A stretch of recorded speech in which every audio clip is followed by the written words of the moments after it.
Hey, guess what? It's Magic Monday with your old pal Bob. Glad to have you here today.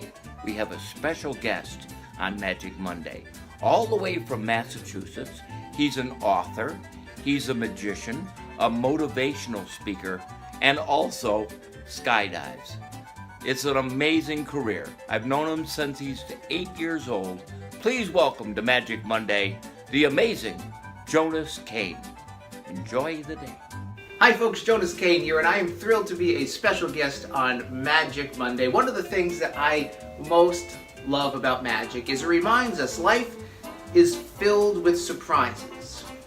Now, some surprises are big surprises, while other surprises are, little tiny baby surprises. And still, other surprises are your everyday average run-of-the-mill surprises. The question becomes, how do we respond to these surprises? Well, we have the simple choice to respond by being frustrated and giving up, or we can choose to respond by being fascinated and building ourselves up. Now, I would suggest that if we remember to be fascinated by life, that's when we realize these surprises have an equal opportunity to produce amazing results for our lives. And that, my friends, is truly what I most love about magic, and that is another episode of Magic Monday.